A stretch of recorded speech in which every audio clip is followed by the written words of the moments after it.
security forces have now demolished early morning today the house of Dr. Umar, who was the suicide bomb. This house is in Pulwama of South Kashmir, and this is a very strong message. उन्होंने एक war mongering माहौल किया हुआ है, हिंदुत्व का जो slogan है वो उसको लेकर चल रहे हैं। और मैं अक्सर ये कहता हूं कि हम एक छोटा मुल्क हैं, हिंदुस्तान के निस्बत जोग्राफी में भी छोटे हैं, आबादी में भी छोटे हैं, रकबे में भी छोटे हैं। हम फेल हो गए, कम्युनिटी को इसकी जिम्मेदारी लेना पड़ेगी। अगर तुमने हमारे नाम के ऊपर ये हरकत की तो हम आपके जनाजे में शिरकत नहीं करेंगे, आपको दफनाने के लिए जमीन नहीं मिलेगी। भारतीय सेना रेड अलर्ट पे आ चुकी है।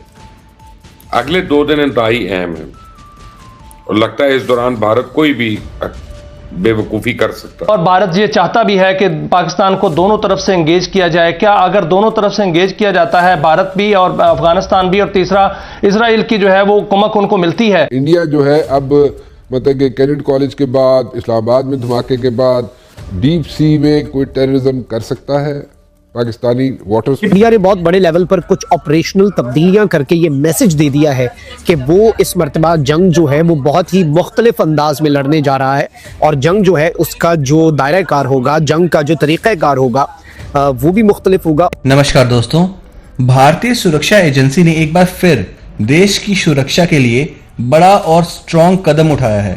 दिल्ली में हुए खतरनाक बॉम्ब ब्लास्ट सुसाइड अटैक के मेन जिम्मेदार उमर के घर को, जो कश्मीर के पुलवामा में था, पूरा तोड़ दिया गया है।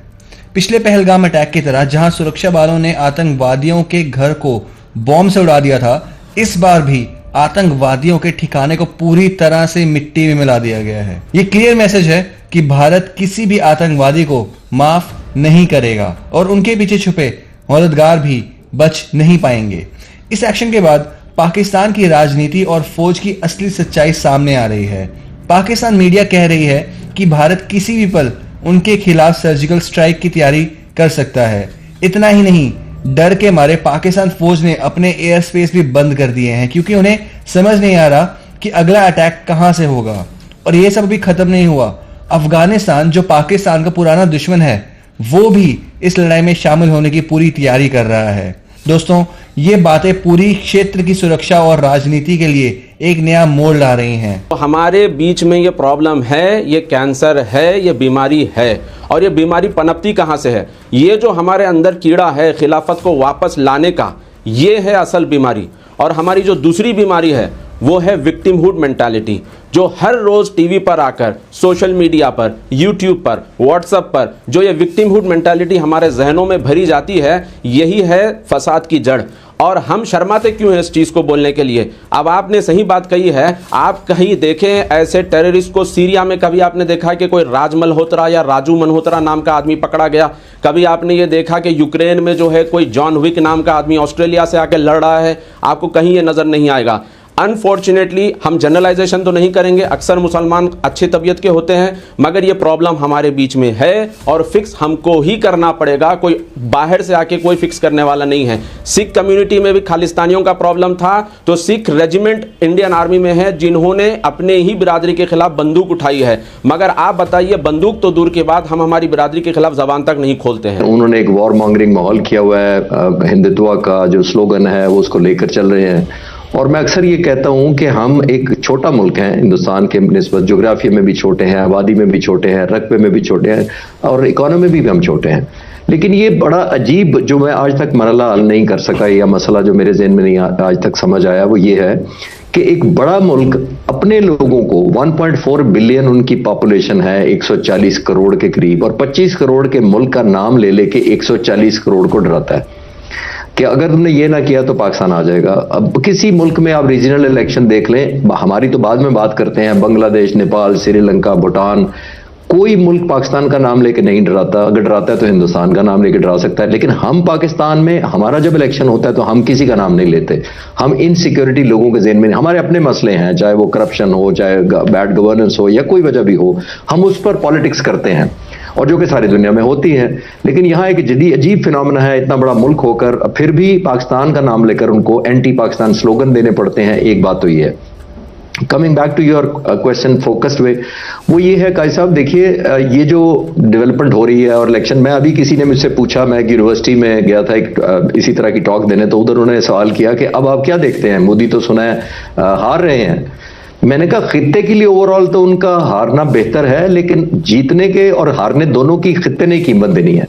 जीतने की कीमत हम दे रहे हैं और हारने की कीमत जो आप पॉइंट आउट कर रहे हैं कि कोई ऐसा चांस ना बन जाए कि वो हार रहे हो, क्योंकि उनके और सूबों में 6-7 सूबों में इलेक्शन आ रहा है और ये एक डोमिनो इफेक्ट बन सकता है, यानी जैसे एक ईंट गिरती है तो एक ईंट को प्रेस करे तो दूसरी ईंटें खुद ब खुद गिरती जाती हैं। तो ये डोमिनो इफेक्ट मुझे लग रहा है कि यहाँ क्रिएट हुआ, तो वो पैनिक में आ जाएंगे, वो अंडर प्रेशर आ जाएंगे। एक्सटर्नली प्रेसिडेंट ट्रंप ने ऑलरेडी बड़ा प्रेशर में डाला हुआ है, रिलेटिव आइसोलेशन है, वो पुलिसमैन का दर्जा उनका रहा नहीं है, रीजनल स्टेबिलिटी का कोई फैक्टर मानता नहीं है।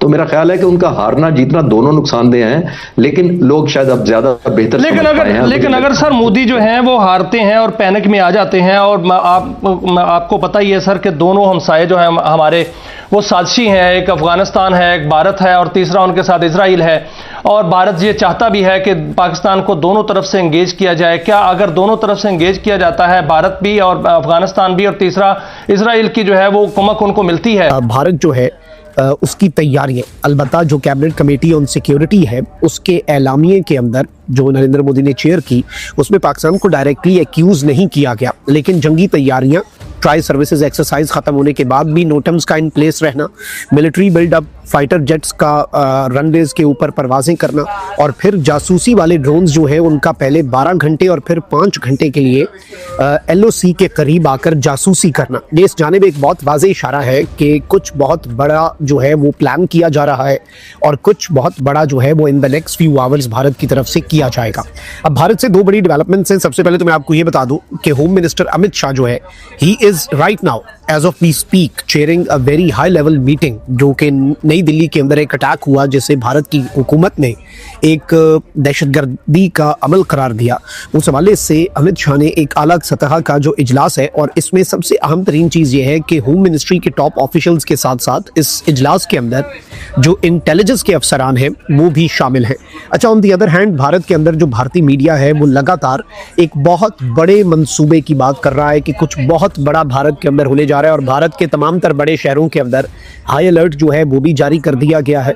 और इसके साथ ही साथ अब तो यहाँ तक ये बताया जा रहा है कि राम मंदिर जो है उसकी जो सिक्योरिटी है वो भी बीफ अप कर दी गई है, क्योंकि एक पोटेंशियल थ्रेट जो है उसके हवाले से भी कुछ खदशात जो है वो जाहिर किए जा रहे हैं कि राम मंदिर का जो एरिया है उस पर भी कोई ना कोई हमला हो सकता है। यानी वहाँ पर मामलात ये है कि दहशतगर्दी के वाक़यात जो है उनकी एक सीरीज़ के हवाले से इंडियन मीडिया एक नैरेटिव बिल्ड कर रहा है, और उसे उन्हीं डॉक्टर्स के साथ और मकबूजाबादी के अंदर जो ग्रुप्स है उनके साथ कनेक्ट करने की कोशिश कर रहा है, जिनके साथ वो पहले भी इन्हें कनेक्ट करता है। तो इस चीज़ को भी अगर हम एनालाइज करें और समझने की कोशिश करें तो बहुत कुछ हमारे सामने क्लियर हो जाता है। वहीं दूसरी जानिब नाज़रीन कराम, जो भारत का एक जनरल है उसने आज एक स्टेटमेंट दी है, और उसने कहा है कि भाई हमारी रुद्रा ब्रिगेड जो है, अब इंडिया कोल्ड स्टार्ट का डॉक्ट्रिन जो है उसे कोल्ड स्ट्राइक के डॉक्ट्रिन में बदल रहा है।